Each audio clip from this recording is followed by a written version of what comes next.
All right. Peace and blessings. Shalom, shalom to everyone out there.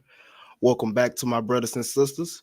And in today's video, we have a pretty good study to get into dealing with Japhet dwelling within the tents of Shem, or rather, Japhet migrating into the tents of Shem. And this whole video will be based on Genesis 9, verse 27, where it outlines that God shall enlarge Japhet, and he shall dwell within the tents of Shem, and Canaan shall be his servant. All right. So we're gonna basically look into a couple genetic studies and articles and show you how you had Japhetic invasions into the Levant, into these Semitic people's cultures, and even some Hamitic, all right, overthrowing some Hamitic peoples.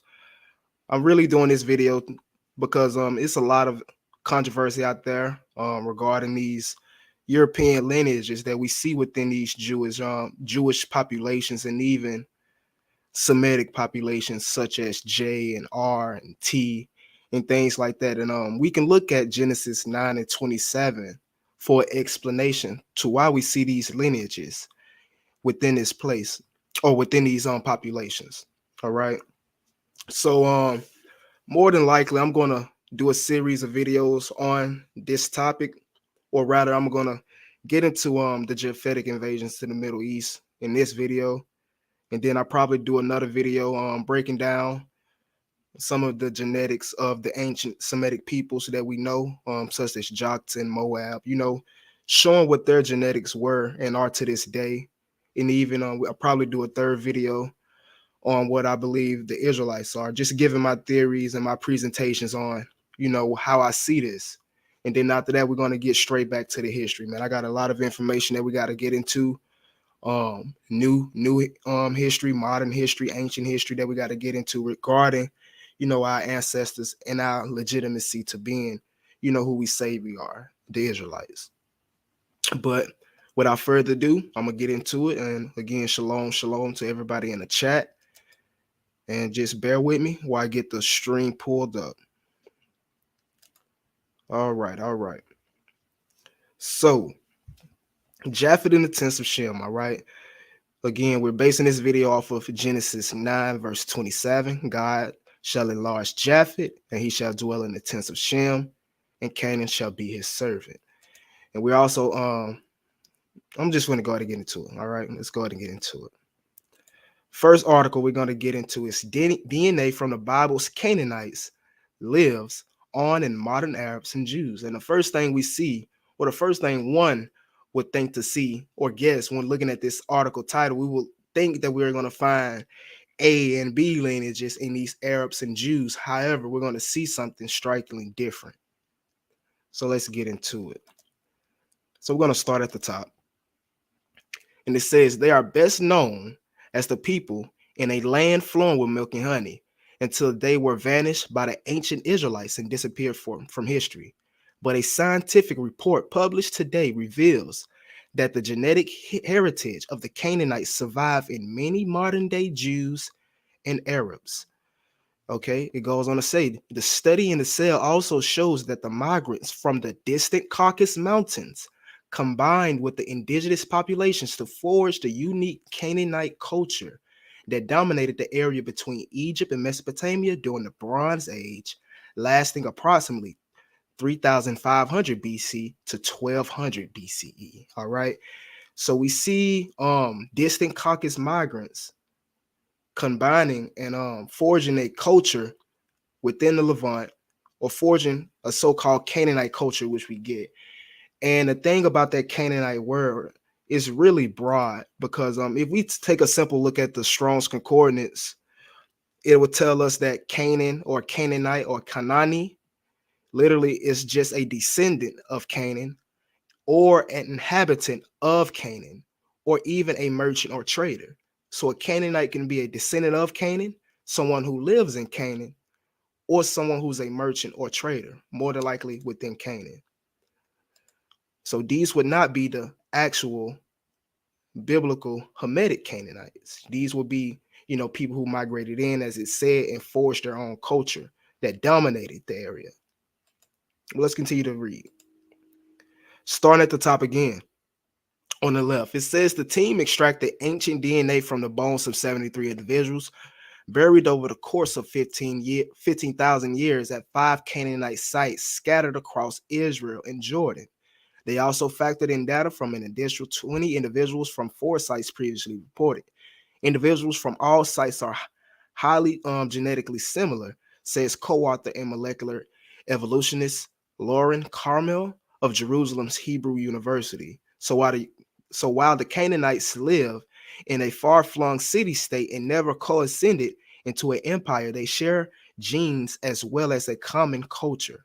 All right, it goes on to say the researchers also compared the ancient DNA with that of modern populations and found that most Arab and Jewish groups in the region owe more than half of their DNA to the Canaanites and other peoples who inhabited the Near East and encompassing much of the Levant, Caucasus, and Iran. So even we see that modern day Arabs and Jews give more of their DNA ancestry to these Canaanites or quote unquote Caucasus migrants who came and dwelt within Canaan.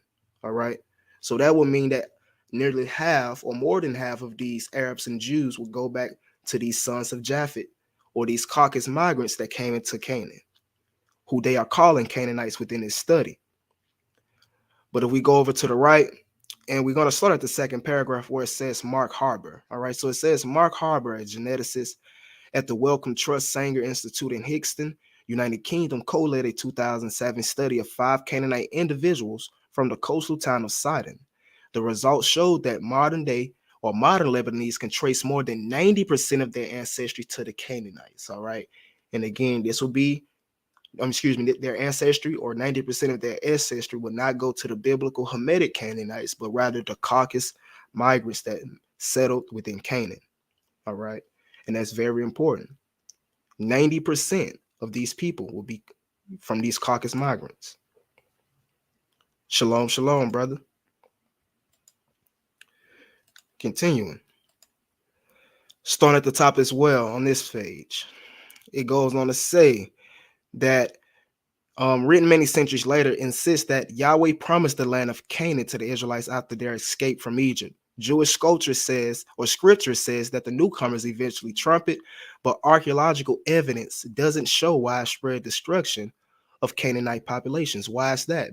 Instead, they appear to have been gradually overpowered by later invaders, such as the Philistines, Greeks, and Romans. And we're going to get into the Philistines in a few papers on, and we're going to see that these people are Caucasus migrants as well. So it goes on to say the Canaanites spoke a Semitic language and were long thought to derive from earlier populations that settled in the regions thousands of years before. But it says, but archaeologists have been puzzled over a red and black pottery discovered at Canaanite sites that closely resembles ceramics found in the Caucasus Mountains, some 750 miles in the northwest. Historians also have noted that many Canaanite names derive from Hurrian, a non-Semitic language originating in the Caucasus. So we have two important things here that they brought with them. They brought with them their language or their names, and they also brought material culture, because you can find these red and black pots, as they said, within the Caucasus Mountains, the same place you find these so-called Canaanites. The other thing is they have their language, which is actually Hurrian, opposed to Canaanite or Semitic, as they like to say. So everything is pointing to the fact that these people migrated from the Caucasus, with their languages being Hurrian and also their material culture. It goes on to say, whether this resulted from long distance trade or migration was uncertain. More than likely, as I put it, it's migration. It says the new study demonstrates that significant numbers of people and not just goods were moving around during humanity's first era of cities and empires. All right. So it says the gene of the Canaanite individuals proved to be a mix of local Neolithic people and Canaanite migrants, or Caucasus migrants. Caucasus migrants who began showing up in the region around the start of the Bronze Age. All right. So it goes on to say Carmel adds that the migration appears to have been more than one-time event and could it have evolved multiple ways throughout the Bronze Age. All right. So You had these people migrating into the Levant before there was even Israelites coming out of Egypt. And that's very important. All right. It's very important. But continuing on to the next article. Canaanites live, DNA reveals fate of biblical people. So, starting at the top as well. Excuse me, let me go back. Okay, starting at the top again. It says the people of modern day Lebanon can trace their genetic ancestry back to the Canaanites, new research finds. The Canaanites were residents of the Levant, modern day Syria, Jordan, Palestine, Israel, and it says during the Bronze Age, starting about 4,000 years ago. They're best known from the Old Testament of the Bible, in which they're described as a cursed descendants of Canaan. However, again, these are not the actual descendants of Canaan. These are descendants of Japhet, who came and dwelt within the tents of Shem, and so forth, so on. But it goes on to say, blotted by God because Canaan's father dishonored his own father. And it says the patriarch Noah. The Canaanites were often in conflict with the Israelite tribes that wrote the Hebrew Bible. In fact, the Bible or the book of Deuteronomy features Yahweh ordering the Canaanites to be exterminated, in part because the Canaanites kept their records on easily degraded papyrus rather than clay. Little is known about this side of the story. But now ancient DNA reveals that the Canaanites were descendants of Stone Age settlers and the ancestors of the Lebanese. All right. So let's continue to dig into this. Starting at the top, it says Harbor Tyler Smith and the colleagues extracted ancient DNA from bones of 5 Canaanites who died in the ancient city of Sidon. The skeletons dated between 3,750 years and 3,650 years ago. The researchers then compared the genetic sequences of these ancient Canaanites with those of 99 modern day Lebanese people, as well as with the ancient DNA sequences of more than 300 other people from the ancient DNA database. All right, so that's just giving you some background on what they did throughout the investigation to get their basically their claim of what they're saying. But it says the findings revealed broad overlapping between Canaanite genetics and the sequences of modern day people from Lebanon. Research even found some ancient gene variants that suggested the Canaanites probably had similar coloration in skin, eyes, and hair as Lebanese people do today. All right. And that's really a hard hitter, letting us know that these people really were coming from the Caucasus, because we know that the sons of Ham would not have been, pale skinned, blue eyed people as modern day Lebanese are today. So let me read this again, just let you know that Genesis 9 and 27 pretty much lets us know why we see this influx of these sons of Japhet and all these Japhetic lineages in these Jewish populations, these Middle Eastern populations, and even Arabian populations, and even some East North African populations. But it says researchers even found some ancient gene variations that suggested that the Canaanites probably had similar coloration in skin, eyes, and hair as Lebanese people do today. All right. It says it was surprising, Harbor and Tyler Smith said, to find such continuity in the Canaanite line, given all of the conquests and expansions into the Middle East from outside groups since the Bronze Age. The Canaanites themselves descended from Stone Age settlers who mixed with newcomers from what is now Iran about 4,000 to 5,000 years ago, the researchers said. All right. So skipping down to the third highlighted, where it reads off that the DNA showed with a bit of Eastern hunter-gatherer and Eurasian steppe influence that got added to the mix some 3,000 years ago, the researchers said. So basically, to sum up this information, once we just went over, it's letting us know once more that these people, or these people that they call Canaanites today, were actually, Indo-European migrants, or migrants from the Caucasus and even Iran, as it said in the second highlighted section. All right. All right. And yes, brother, exactly. The brother Ahaya be praised says the people called Canaanites share half of their DNA with Neolithic man who migrated from northern Iran. Exactly, exactly. He says again, it seems like the Canaanite male line was completely replaced by the Caucasus migrants. Exactly. And that would even go to the latter part of Genesis 9:27, where it says, and Canaan shall be his servant. All right. That could be Japhet coming in and, you know, claiming authority over these men, killing them off, enslaving them, or even making them migrate further into Africa. So, like he said, it does seem like these Caucasus migrants replaced all the real Canaanite male lines. But continuing on, ancient DNA sheds light on the genetic origins of early Iron Age Philistines. All right, and we know, according to the scripture, Philistines or the Philistine would be descendants of Ham. All right, but we're going to see that these Philistines that they're referencing within this article are not these peoples that we would see within the scripture that would descend from Ham. But reading the abstract, it says the ancient Mediterranean port city of Ascalon, identified as Philistine during the Iron Age, underwent a marked culture change between the late Bronze Age and the early Iron Age. It has been long debated whether this change was driven by a substantial movement of people, possibly linked to a larger migration of so-called sea peoples. All right. So this is actually linked to a larger migration of so-called sea peoples. Here we report genome-wide data of 10 Bronze and Iron Age individuals from Ascalon.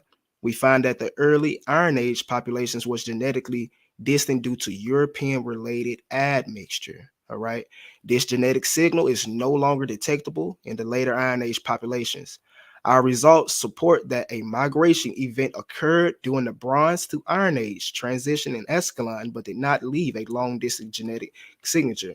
All right. And an important thing to pick up on here is so far through these articles we've been reading, they keep estimating these migrations from the Bronze Age to the Iron Age. This is when they're marking these Japhetic migrations into the Middle East or the Levant. And starting at the top, it lets us know that within the history of Eastern Mediterranean, the end of the Bronze Age and the beginning of the Iron Age were marked by exceptional cultural disarray that followed the demise of prosperous economics and culture in Greece, Egypt, the Levant, and Anatolia. So during the 12th century BCE, coincided with these events, substantially culture changes appear in the agricultural records of Escalon, Ashdod, and Akron, three of the five core cities mentioned as Philistine in the Hebrew Bible. These settlements were distinct from neighboring sites in agricultural traditions and material culture. Resemblance between the new cultural traits and the 13th century patterns found in the Aegean have led some scholars to explain this so-called Philistine phenomena by a migration from Aegean-related sources, potentially associated with the Sea Peoples, a population that is thought to have settled in other parts of the coastal Eastern Mediterranean. All right. And we're gonna continue to read from here. It says this hypothesis has been challenged by those arguing that this cultural change was drifted by diffusion of knowledge or internal development of ideas rather than a large-scale movement of people.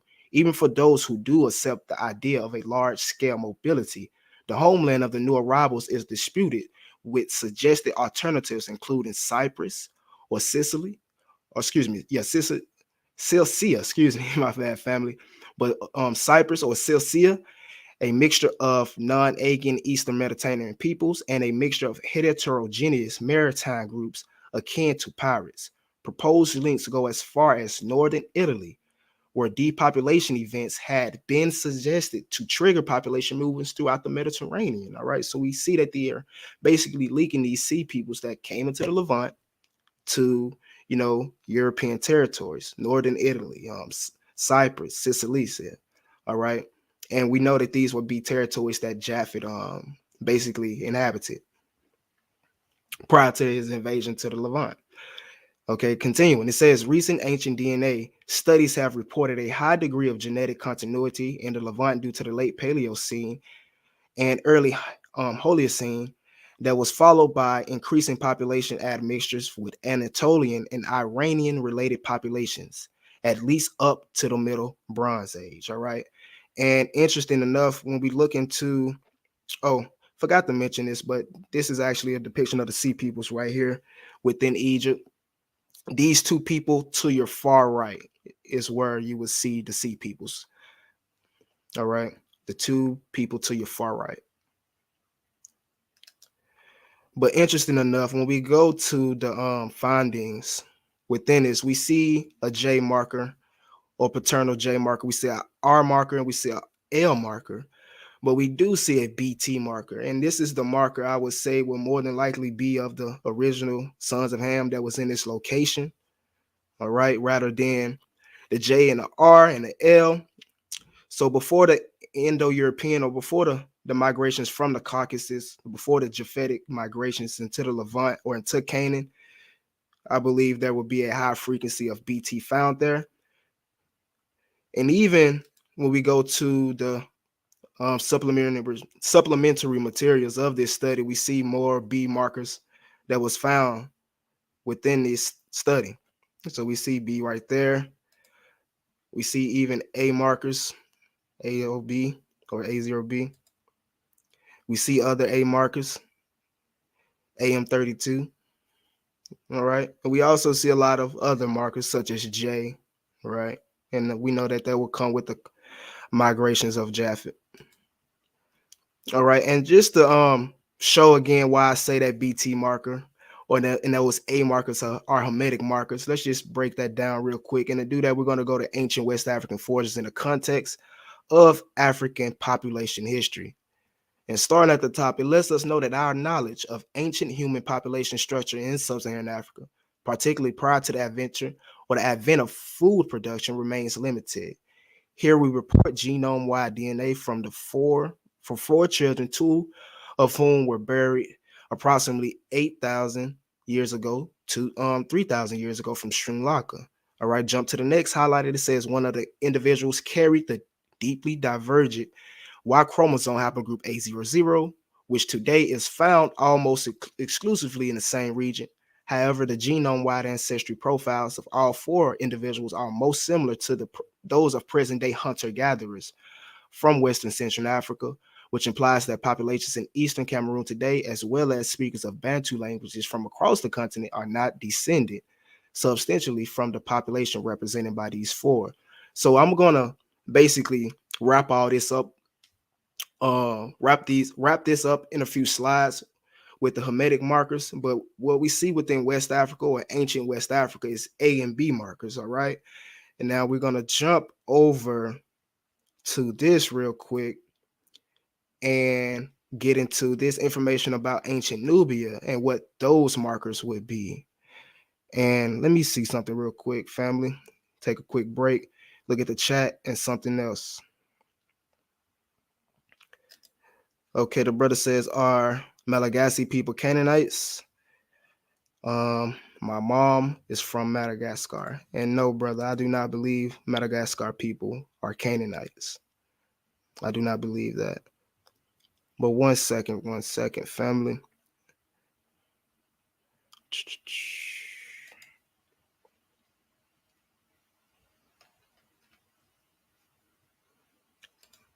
All right, so we're about to get ready to continue.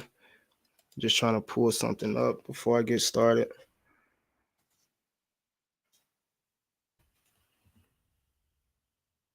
All right, so let's get back to it.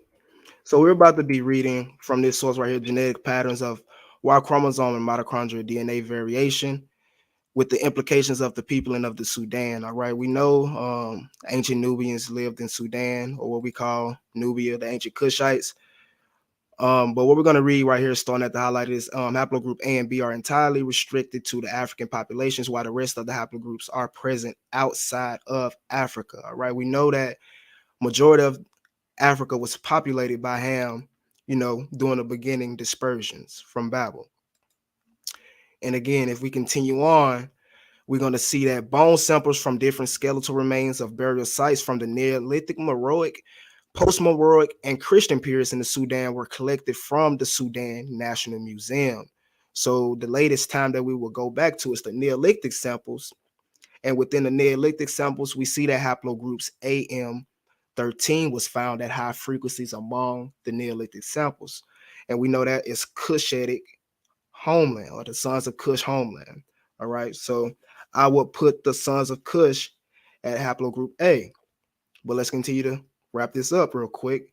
If we look at this study and unbiased resource of novel SNPs or SMP markers provides a new chronology for the human Y chromosome and reveals a deeply phylogenetic structure in Africa.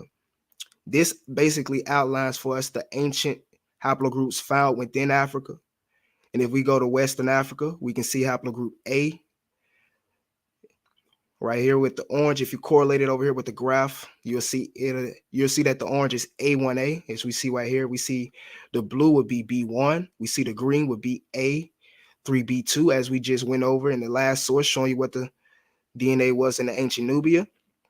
And even down here in South Africa, we have A2 and A3B1. And interesting enough, this author did not put anything about haplogroup E anywhere in ancient Africa. But I'm going to compare this with what Josephus said within his book, The Complete Works.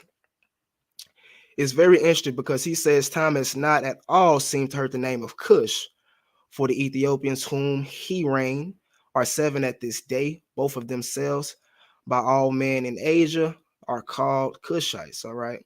So we see that the Cushites, or we know that the Cushites were in Eastern Africa. All right. And the ancient DNA in East Africa is A3B. Interesting enough, he goes on to say that also of the Mizrahites is preserved in their name, for all we who inhabit the country of Judea called Egypt Mizrahi, and the Egyptians Mizrahims. All right, so we even see that A3B2 will go up into Egypt. All right, so I would expect to see Hamitic peoples with A and B markers, based on a lot of things. Even it goes on to say Put also was the founder of Libya and called the inhabitants Puttites from himself. All right. And we see basically haplogroup A is dominating, or the dominant haplogroup in ancient North Africa.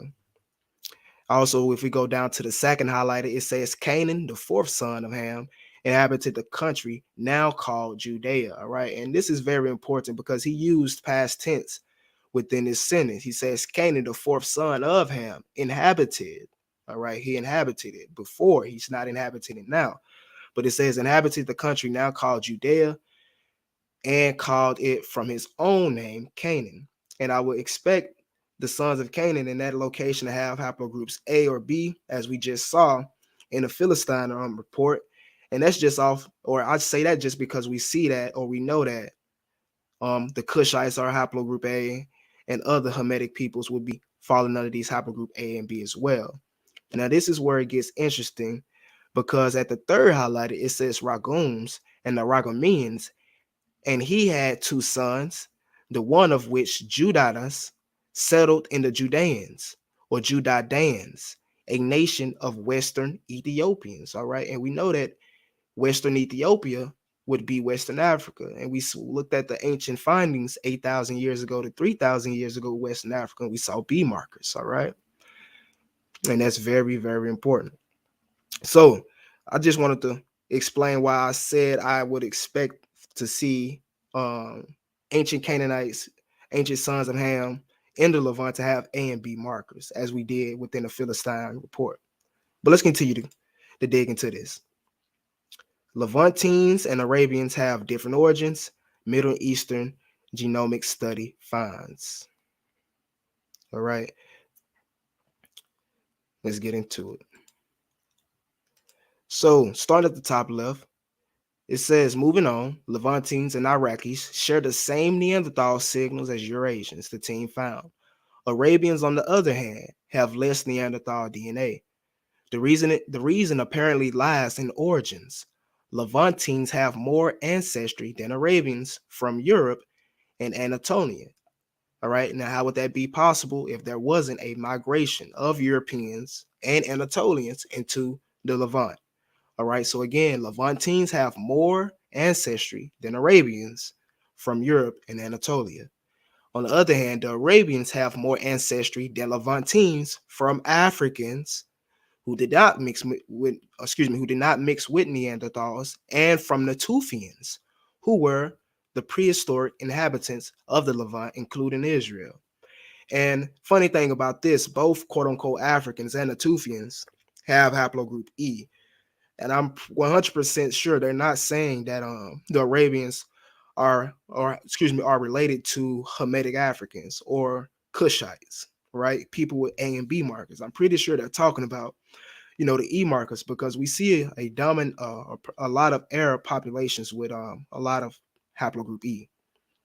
But it goes on to say in the second page, and I highlighted, it says, anyways, the Arabians of today apparently did not arise from early Levantine farmers, but from Natufian hunter-gatherers who preceded these farmers and Africans. The study shows, nor do the findings support the theory that Levantine's farmer later replaced the indigenous Arabian populations. All right. So this paper was very important because it's letting us know that the Arabians that you see in the Middle East today actually share closely ancestry or are more related to Natufians as well as Africans, rather than these European and Anatolian invaders. All right. So, next paper, the genetic history of the Middle East. All right. The genetic history of the Middle East. The next paper we're going to be digging into now. And we're going to start at the very top. So it says the Middle East region is important to understand human evolution and migrations, but is unrepresented in genomic studies. Here we generated 137 high coverage physical phases or phase genomic sequences from 8 Middle Eastern populations. Using linked reading sequencing, we found no genetic traces of early expansions out of Africa in present day populations, but found Arabian have elevated basal Eurasian ancestry that diluted their Neanderthal ancestry, and basal Eurasians have E. All right, they don't have J, they don't have R, they have E. But it says population sizes within the region started diverging 15 to 20,000 years ago, when Levantines expanded, while Arabians maintained smaller populations that diverged that derive ancestry from local hunter-gatherers. Arabians suffered a population bottleneck around the origification of Arabia 6,000 years ago, while Levantines had a distinct bottleneck overlapping the 4.2 years ago, 4.2 thousand years ago, aridification event. We found an association between movement and admixture of populations in the region and the spread of Semitic languages. Finally, we identified variants that show evidence of selection, including phylogeny selection. Our results provide detailed insights in the genomic and selective histories of the Middle East. So let's get into what they want to bring out. Starting at the left, it says we next analyze our samples in the context of ancient regional and global populations. Principal components analysis shows that present-day Middle Easterns are positioned between ancient Levantine hunter-gatherer Natufians, Neolithic Levantines, Bronze Age Europeans, and ancient Iranians. All right, and we know that the Natufians or the Levantine hunter-gatherers are actually the Proto-Semites. And the other three people that they name, or the other three groups that they name, those would be Japhetic populations that came into the Levant. But Arabians and Bedouins are positioned closely to ancient Levantines, while present-day Levantines are drawn towards Bronze Age Europeans. All right, and those ancient Levantines would be the Natufians. It goes on to say Iraqi Arabs, Iraqi Kurds, and Assyrians appear relatively closer to ancient Iranians. All right, it goes on to say we found that most present-day Middle Easterners can be modeled and deriving their ancestry from four ancient populations: Levant, Neolithic, or Levant Natufians, and it says Neolithic Iranians, Eastern hunter-gatherers, and 400 or 4,500-year-old East African Mota. All right, and that's very important because Mota man is E1B1A2 or E1B1AC, and they're saying that Middle Easterners actually have some of their ancestry from Mota. All right, but it goes on to say we observed a contrast between the Levant and Arabia. Levantines have excessive Eastern hunter-gatherers or EHG ancestry, which we showed previously had arrived in the Levant after the Bronze Age, along with people carrying ancient Southeast European and Anatolian ancestry. All right, this is Japhet making his way into the tents of Shem.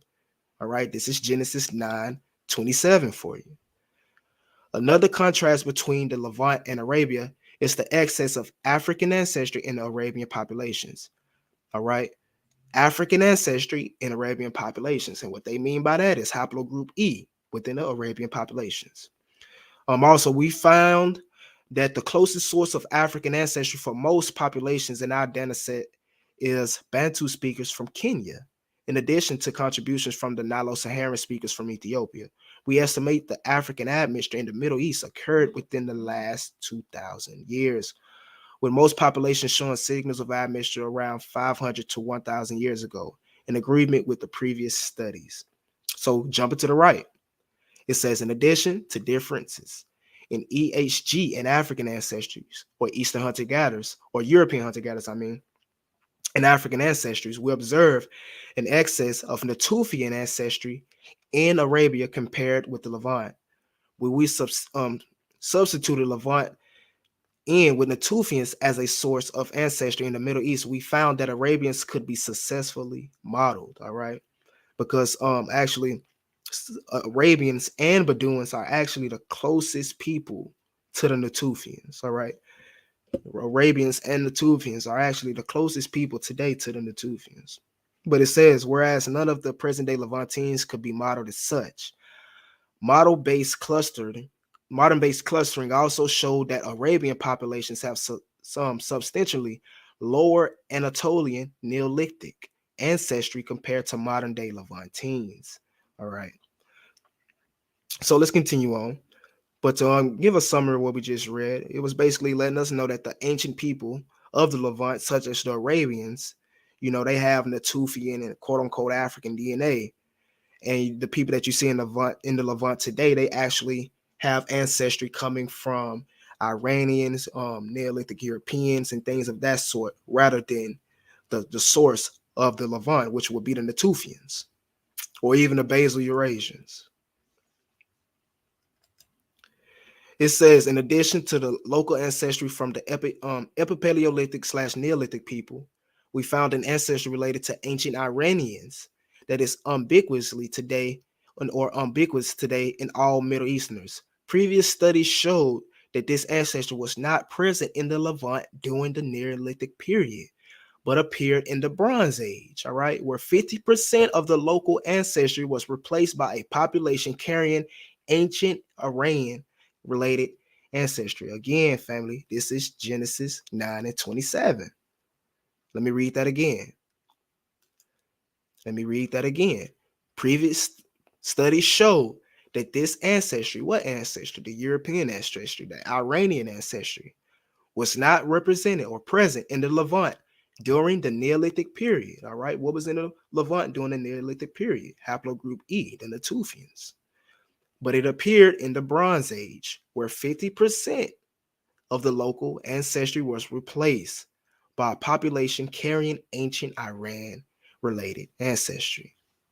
We explore whether this ancestry penetrated both the Levant and Arabia at the same time and found that admixture dates mostly followed a north to south climb, with the oldest admixture occurring in the Levant region between 3,300 and 5,900 years ago, followed by admixture in Arabia 2,000 to 3,500 years ago, and also East Africa 2,100 years ago to 3,300 years ago. All right, so this is why we see those J lineages and stuff as well within Eastern Africa.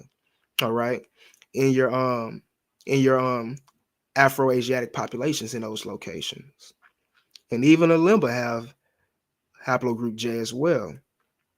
But it says, what did I stop at?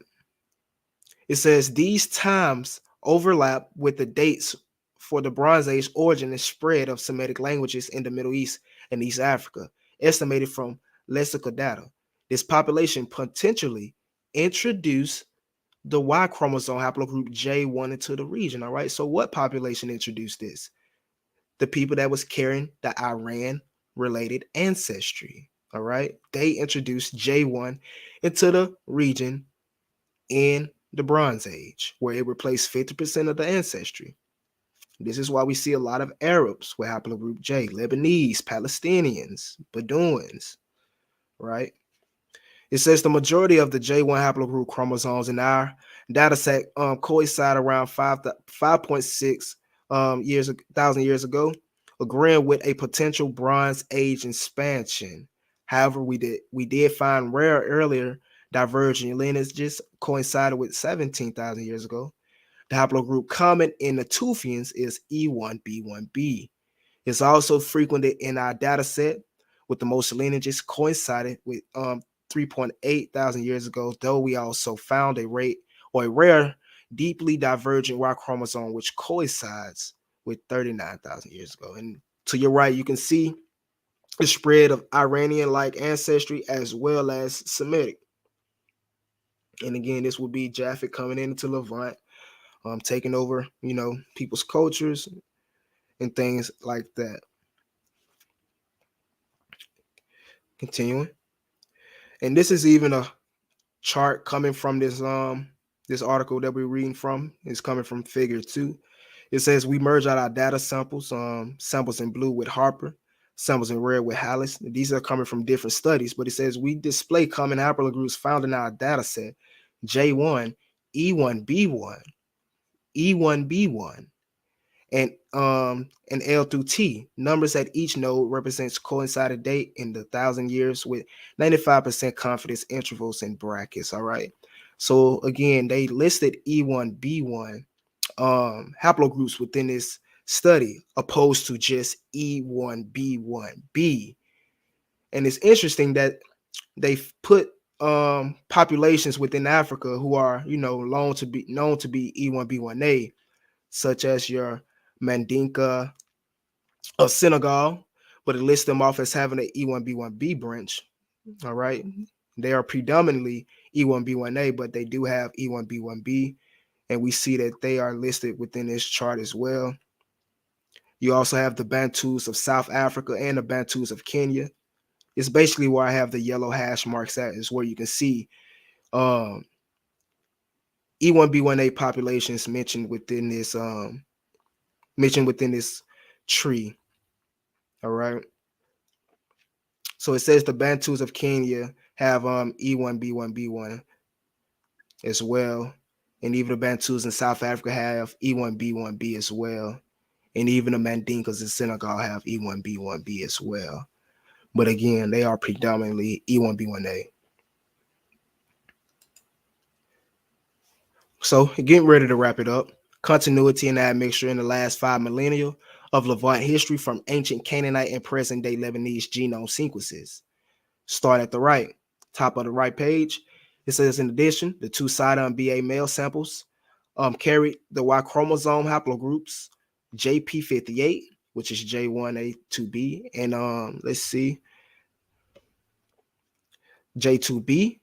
And it goes on to say they are both common within male lineages in the Near East today. Haplogroup JP58 is frequent in the Arabian Peninsula with proposed origins in the Zagros/Taurus mountain regions. All right. So although haplogroup J is dominant or very frequent in the Near East today and even in the Arabian Peninsula, its origins is proposed to be in the Zagros mountains regions, opposed to the Middle East. It goes on to say in the second highlighted, on the other hand, haplogroup JM12 is widespread at low frequencies in the Balkans to India and the Himalayas, with Albanese having the highest portions at 14.3%.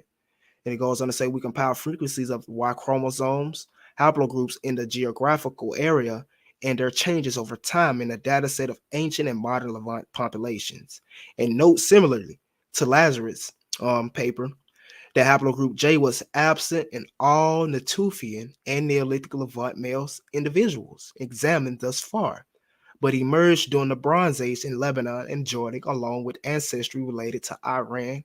All right, so again, if they were absent in the Neolithic, or if they were absent in the Natufian samples, but ended up showing up in the Bronze Age, that means that they had to migrate there. All right, this is again going into Japhet coming and dwelling within the tents of Shem. All right, and even to the bottom left, those are some of the markers that was found, or the markers that were found that we're talking about right here in this study: J1, P58, and J2, M12, or J2b. All right, next study. Ancient migration events to the Middle East, new clues from the Y chromosome variation of modern Iranians. All right, so we're basically showing you that it was a migration of these Japhetic males into the Middle East. Again, this is why we see all of these foreign lineages within these Semitic populations and Middle Eastern populations, because it was a migration. There was an invasion. It hasn't always been this way. So starting at the top, haplogroup J is predominant in Iran, where both of its subclades J2 M172 and J1 M267 are observed.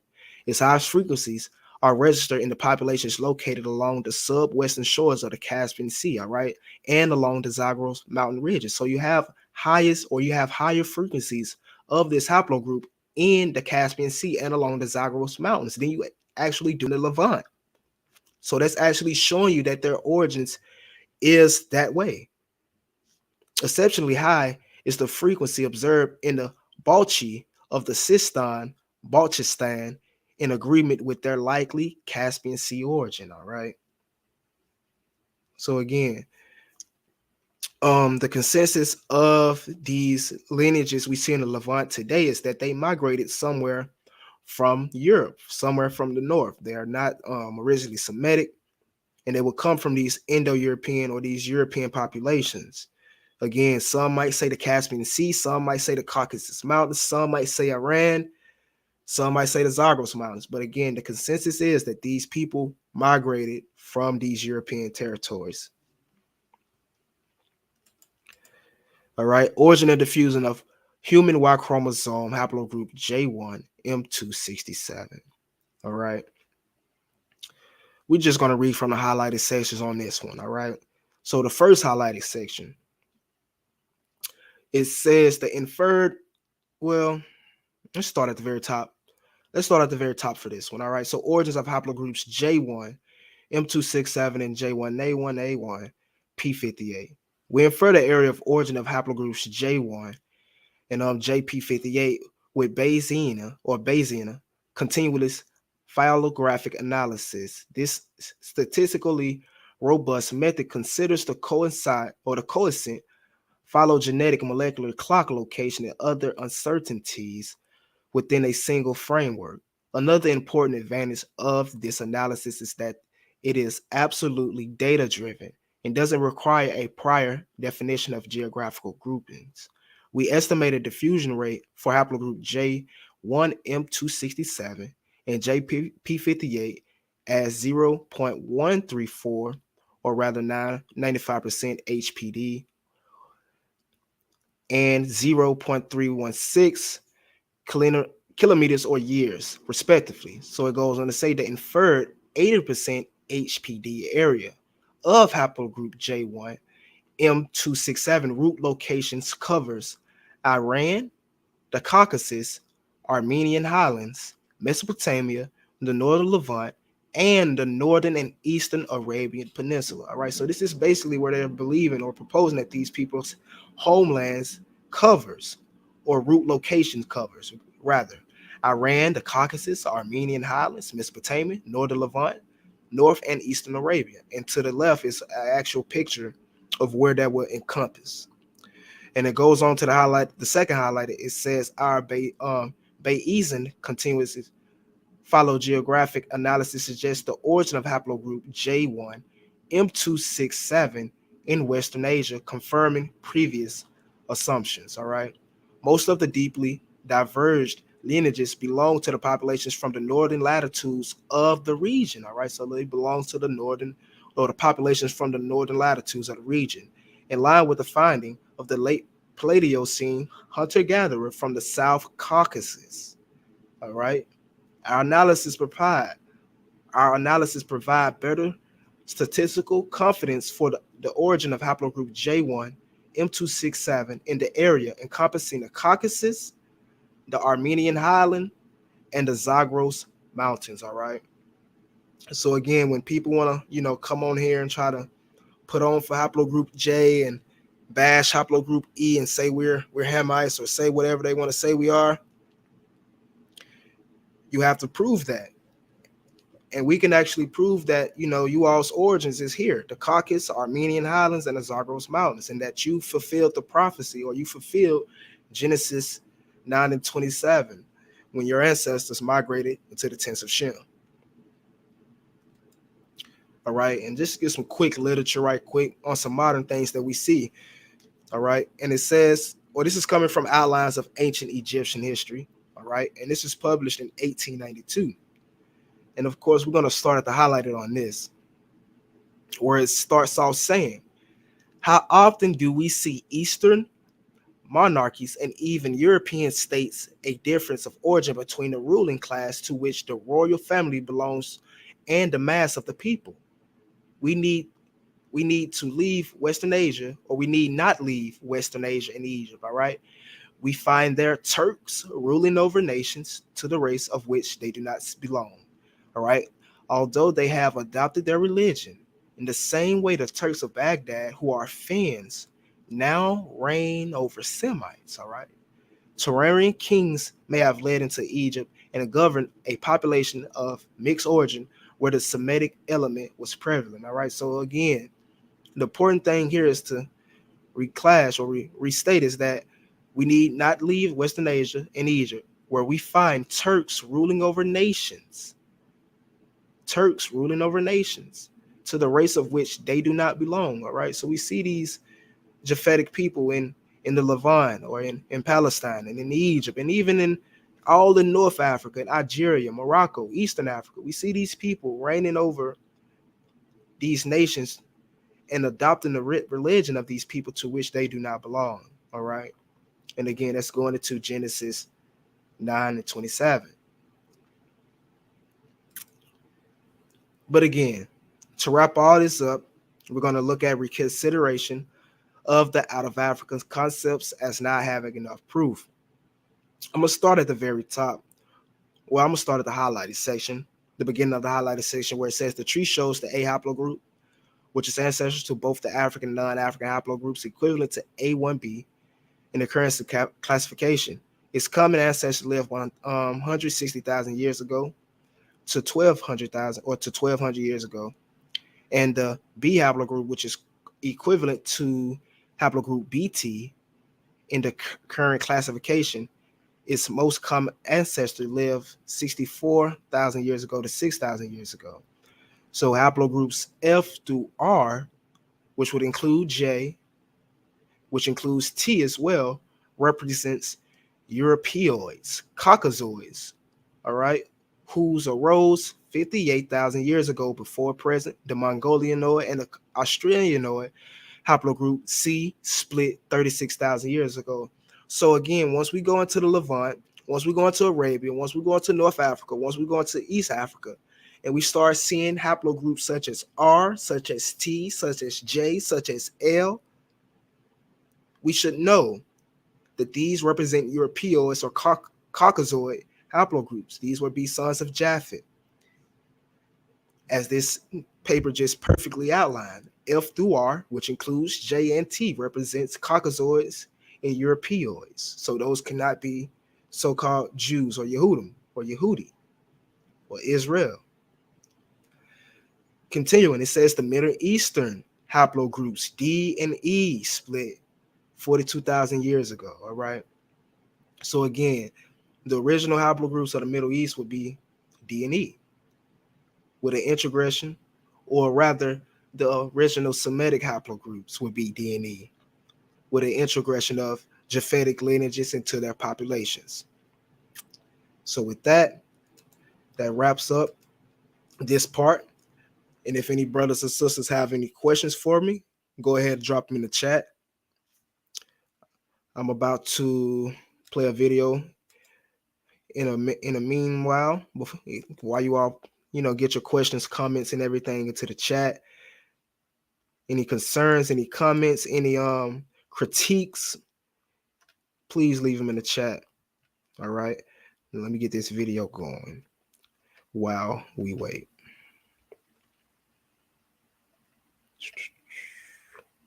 One second. All right. So who are the Jews? Who are modern day Jewish people?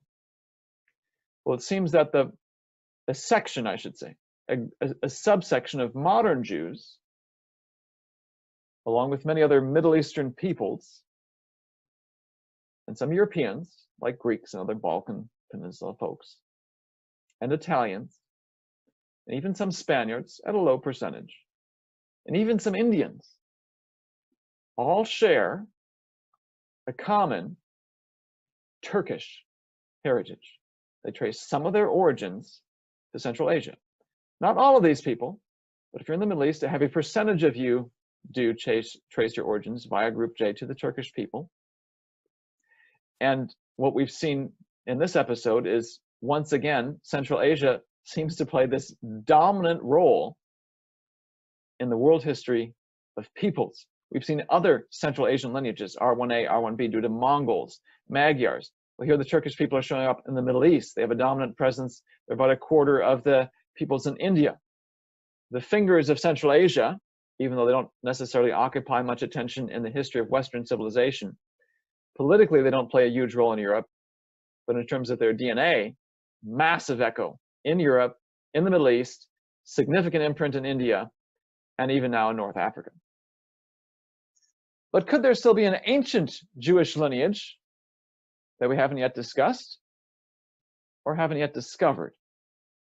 Could we find the Mosaic lineage, going back to Moses and Aaron, David, Solomon? Hope you join us in future episodes to find out. This is the new history of the human race, new windows into our past that we haven't been able to see before. All right, family. So even the brother, or even Nathaniel Jeanston was able to, let everyone know that a lot of the people in the Middle East descend from Turks or European migrants once more. So the people that we call Jews today will not be, actually descendants of Israel. The people that we call Arabs or Semites today, they really wouldn't be the actual descendants of these people. All right. The mass majority of them. All right. But again, go ahead. If you have questions, drop them real quick. If not, I'm going to go ahead and get off of here. And I will see you all again sometime this week, maybe tomorrow, maybe Saturday, the Shabbat. And I'm looking at this brother question again. To re-answer your question, they would not be Canaanites, but you do have a lot of Bantus over there in Madagascar. And you also have a Jewish community over there in Madagascar as well. I believe they go by something like Ibrahim. But again, I don't believe there's any Canaanites on Madagascar. I do know it's a high prevalence of our people there, though. But again, I thank you all for tuning in today. I see there's no questions in the chat, so I'm finna get ready and wrap this up, and just be on the lookout for the new videos that's coming. Shalom.